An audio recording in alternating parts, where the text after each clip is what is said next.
Hey, how's it going, guys? Sensus here, and welcome to my top 5 reasons to play Blade & Soul. Keep in mind that everything said in this video are expressions of my personal opinions, and the best way to develop your own opinion about the game is to try it yourself.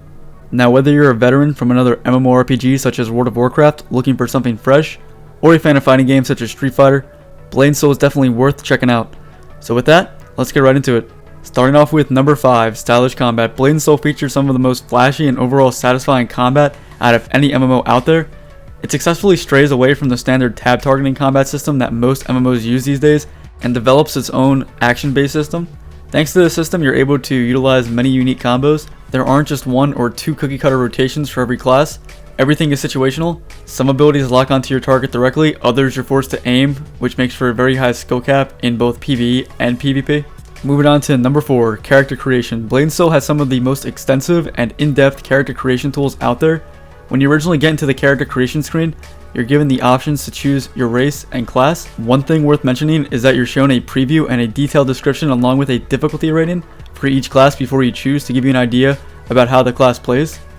Moving on to the actual character creation, you can literally change everything about your character, whether that be common things like hairstyle, hair color, skin color, gender, but it doesn't stop there. This game also features sliders that allow you to edit things like waist size, torso size, arm size, head size, which is something that you don't see too often in MMOs today, at least not to the extreme that Blade & Soul takes it. Number 3, instant queues for dungeons. One thing that stood out to me when I first started playing this game was that there was no standard tank, healer, DPS system, or in other words, Trinity system. Everyone's their own tank, healer, and DPS. So what does this mean exactly? This means that in Blade & Soul, there is no sitting in a dungeon queue for 20 minutes waiting on that one tank or one healer. When you do a dungeon, you yourself are responsible for using your class's abilities to deal damage, heal yourself, and dodge mechanics. For example, if you die, it's all on you. There's no blame game. Whether you go through an entire dungeon without dropping below 90% or end up dying 5 times, all depends on how you utilize your class. Now, there are systems in place such as the Dragon Blood system, which you can use on every boss fight that essentially gives you a second life. When you drop to 0 health, with a Dragon Blood charge you won't die, you'll instantly be restored to full health. Blade & Soul demonstrates that it's possible for an MMO to stray away from the classic Trinity system, if done right. Number 2, Rated Arena PvP.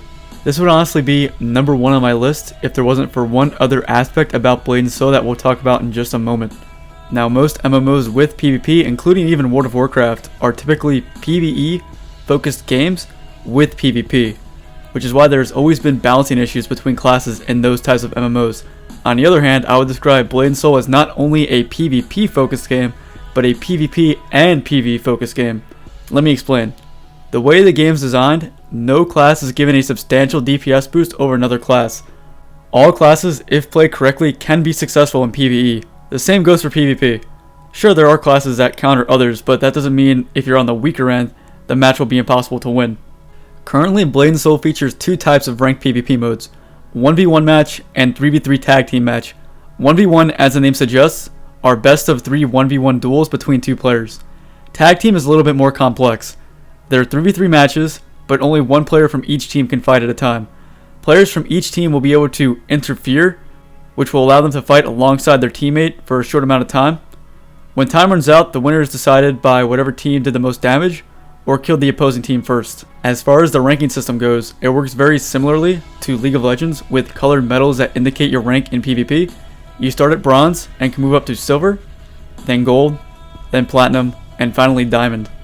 When you hit gold, you'll be able to see where you rank not only throughout all the other classes, but how you rank on your specific class. At the end of each PvP season, much like in WoW, you'll be awarded special items such as custom costumes and other items depending on where you rank. When it comes to the 1v1 ladder, it's all on your own skill, since the game is focused on 1v1 PvP as opposed to complete team-based 3v3. Each class is relatively balanced. As mentioned earlier, the game has a very high skill cap, but once you reach a point where you know what to expect from every other class and how to counter it with your class, you'll be able to dominate the PvP ladder. And finally, moving on to my number 1 reason to play Blade & Soul. Simple. It's free to play.